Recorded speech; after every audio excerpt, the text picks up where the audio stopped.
Alrighty, YouTube and Twitch and Twitter and all you people around the world. How you doing, my beautiful people?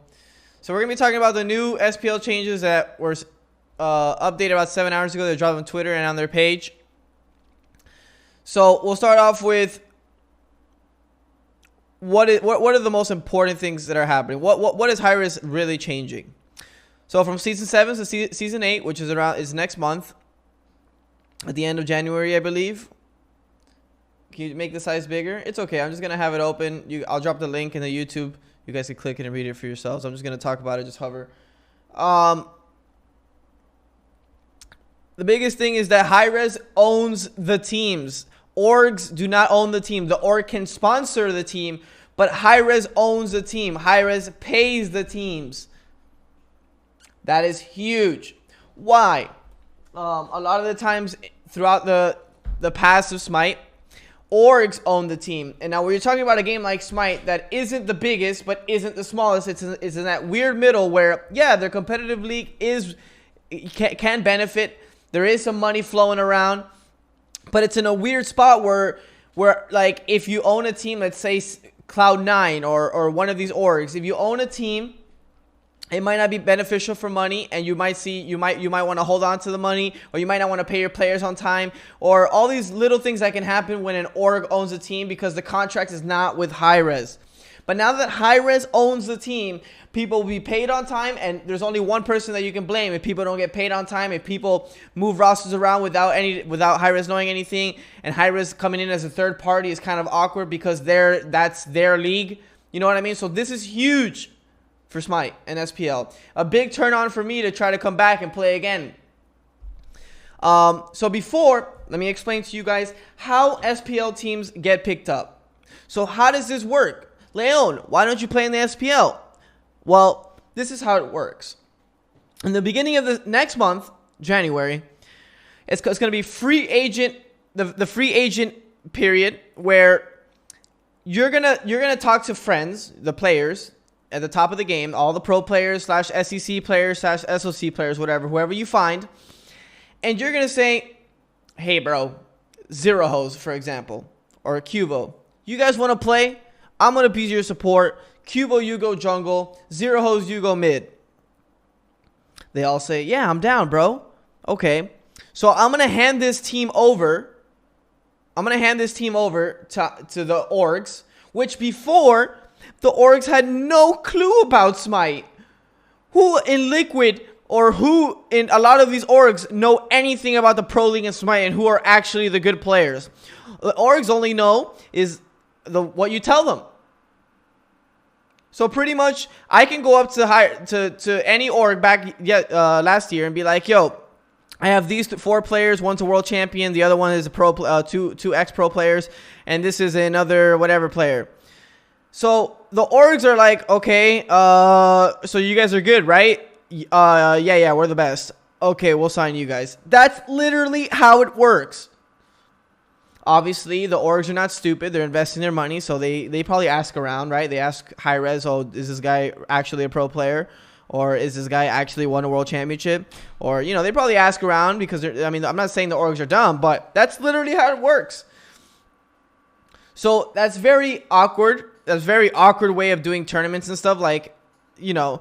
But now Hi-Rez owns the spot, and Hi-Rez will be sending in teams to Hi-Rez, and Hi-Rez will be making the decision, which is better because now there is other voices that actually know what's happening in the Pro League and who's actually at the top to make these decisions on who actually gets into the pro teams and the SPL teams, because there's only 8 spots.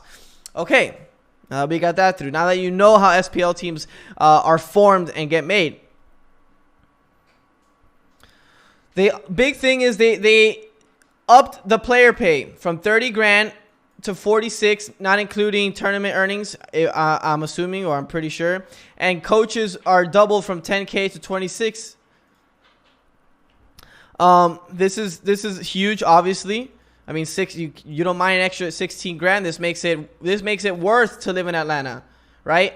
I think 30 grand, I'm not saying this as any person. I mean, if I was maybe 18 years old or 17 years old and you told me 30 grand to go play Smite in Atlanta, I'd definitely do it. But now I'm older.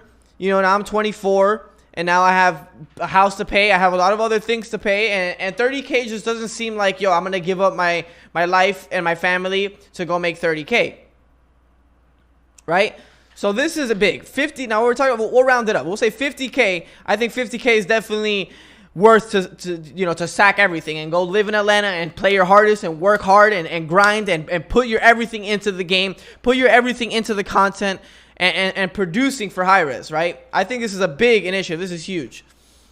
As well as coaches. They're appreciating coaches more. That's amazing. In addition to guaranteed salaries, coaches also have the opportunity to supplement their base income with revenue generated through sales, in-game content, as well as team merchandise. This is another big thing. SPL players have another opportunity to make more income through selling merchandise, selling other things through the SPL merch store, which is big. Another way to pop. If you pop off, you get rewarded. Really big. Finally, subject to league policies, terms, and players will be able to sign sponsors and earn money directly. This is big. The org doesn't own the spot. Hi-Res does. But if the org wants to sponsor the team that is popping off, so you get additional revenue, not only the 47K, but you get a good sponsorship. Let's say, for example, SSG, probably one of the best orgs, that I think that are in the game right now. SSG says, "Yo, we like your team. We'll buy your team out. We'll do a 15K per player contract." Now you're not making 46. Now you're making 61, and you're doing a little bit of sales. You're making 65. Now you're making some serious money. Now people are motivated. Every time people have always asked me, what is wrong with SPL? Why is there not that many people watching it? Because the players aren't motivated. I mean, some of them are out of passion to win the world champion and say that they're the world champion. But this is motivating. This makes you want to go hard. This makes you want to pump content. This makes you want to go on Twitter and constantly post and teach people the game, teach people what's going in and out of the game. You know, this is huge. Hires must approve sponsors as appropriate for broadcast. Will not take any cut of the team sponsor income. Huge. Hires will not take a cut of the sponsor. So that's big. I mean, why do they need it? They got millions of skin sales, Kappa. But yeah, this is big. In-game revenue from team awards and avatars. Like I said, the merchandise sale, the extra ways to make revenue as a pro player.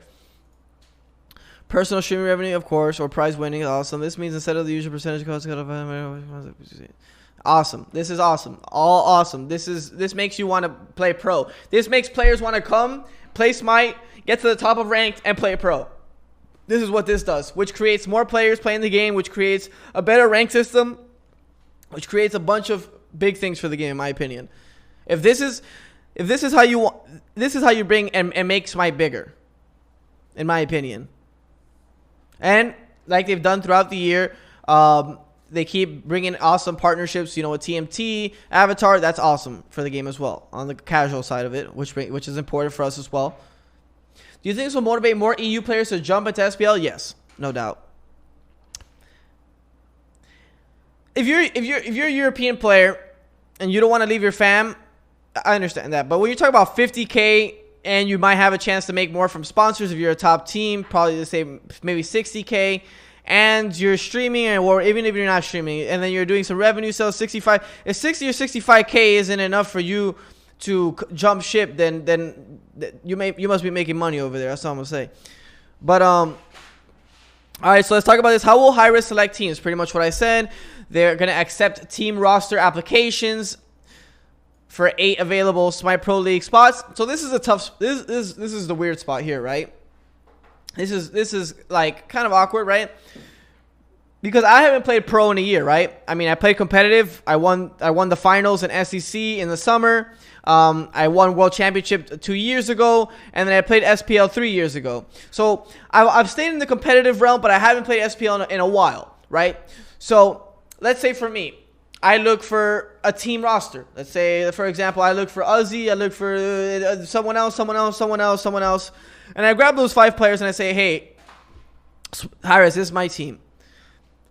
Well, the chances are, if Hurry wins, or even someone, or Inbound, right, someone that stayed in the SPL for the past year, even like they've lost nonstop, but just because they've been in the SPL, they're gonna pick Inbound's team over mine, right? So that makes it tough because there's so many there's so many SPL players. There's like 50, right? And obviously some of them are leaving. But if you were in the SPL, right, even if you were on the most losing team, it doesn't give an opportunity for someone else to come in. So now what happens is you need to be close friends with the people that are making the teams, that were in the SPL already. So that's how you get in, by the way. Easy cheat code. Like I said, for example, if I were to make a team and pick like 4 or 5 good players to play devil's advocate, Bobby's a multi-time world champ. Multi-time, yeah, he won twice. But let's be fair, Xbox was kind of cashed by then. Towards the end, like there's literally no one playing Xbox. There's like one other team. Same thing to mine though. My world is the same thing. I feel like I just went in there and owned everybody, and it was easy. I don't feel great about that. Like I won, I got the money, yeah, but like it is what it is though. I'm keeping it real. Hurry played very well and was on a top team in season 6. Okay, was he on a top team in season 6? I don't remember. But yeah, but those players are amazing. I don't disagree with you, Pleasant. But now, how does new talent get in? That's my thing. How does new talent get in? Well, it's gonna be really hard, right? Because all these other SPL players are gonna send rosters in, and they're just gonna pick them right away. They're gonna pick the SPL players, and that's just what it is. So the new talent's not gonna be able to get in. That's my opinion with a free agency. Like I feel like why not play for it? Why not play an open tourney for it? Why not? What do you have to lose? Fuck it. Let the best teams play. Let your team prove that you're better than that other team. This is all new stuff, so why not start like that? Give everybody an opportunity to try to win. Not just make it like, oh yeah, this guy was pro last year, so yeah, he's on the roster. This guy was pro last year, he's on the roster. This guy was pro. So but that's what's gonna happen. So when you guys ask me, am I gonna be SPL? I have no clue. Can I play at the SPL level? I mean, you guys, if you guys watch my stream or you guys watch me play Smite like consistently every night against the best players in the game, regardless if it's ranked or not, bro. Like I have comms, I know picks and bans. Like I know the whole part of, I know what it is to ranked to pro league. I've played it, I've done it. But me not playing pro for like a year. If you look at the competitive level and how I'm playing against them, you can tell that I'm there. But you know, it is what it is. That's just the way they're gonna do it, and I understand. It makes it easier, it makes it simple, it makes it fast. So what does this mean for fans? The fans, you know, I think this is great for fans because now all the players are gonna be hustling, making content, doing great things for the game, in general. Earn the spot. I think it should be like that. Let's say for example, I'm just saying these names for example, right? Like the first names that are coming up to my head. Just because we're already using those names. Hurry win an inbound, right?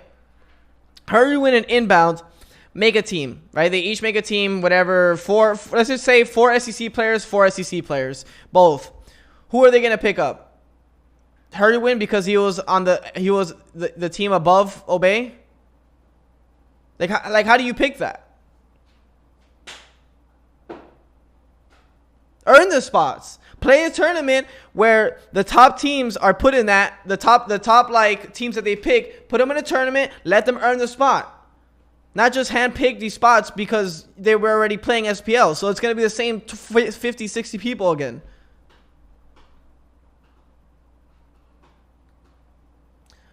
Is healthcare included in the contracts? You said people from England should come over if given the opportunity, more perspective for younger competitors. That's a great question. I think so, but I can't say for sure, so.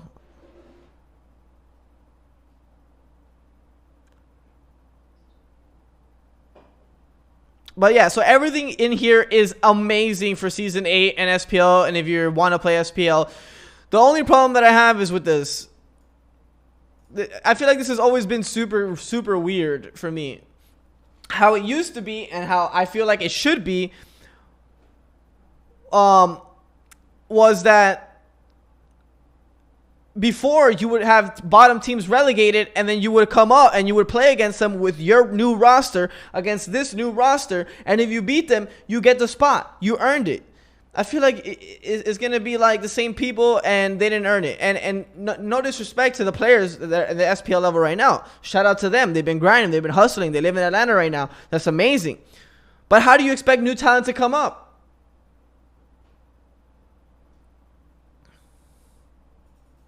Yeah, earning is better. Just because you're a washed up OG doesn't mean you deserve it more than a young gun. Exactly. Exactly. Amen. How are the younger kids that are playing this game that want to grow and be a part of this big increase in pay and tournaments when this is the way they pick the teams? How can kids be like, damn, bro, like, look at this. Like, I want to play. Like, I want to grind. I want to hustle. I want to do whatever I got to do to make it. Look at this increase. Like, this is better than going to school at this point. Now, Zatman, yeah, Pagon is amazing. There's a lot of players that are amazing that can't even have a chance because this is how they pick teams. And when you think about this, and I'm going to keep it real, like I said, I've always kept it real. When you think about this, and I know all the SPL players, bro, I know them. They're homies. Some of them are most of them are homies. Some of them are not. Whatever, it is how it is. I've played against those players for 8 years. So, yeah, some of them have been in and out of the SPL. Some of them have been at the SPL. Some of them have been in the SPL, been in the top, then dropped to the bottom. It is what it is. That's life. You go up and down. But this is recycling.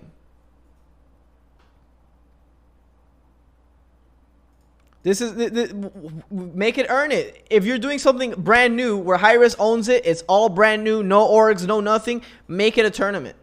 Make it a tournament where and you don't have to make it super open bracket. You can select the top teams. Select like 20 or 30 teams that are worth it, that have competition on it, that have good players. Just say, even if they're like, yo, Masters players and played in the SOC or something like that, like, give them a chance.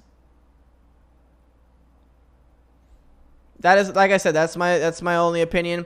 So hopefully this all answers all your questions. And if you have any questions, make sure to drop it in the comments. I'll be happy to answer it.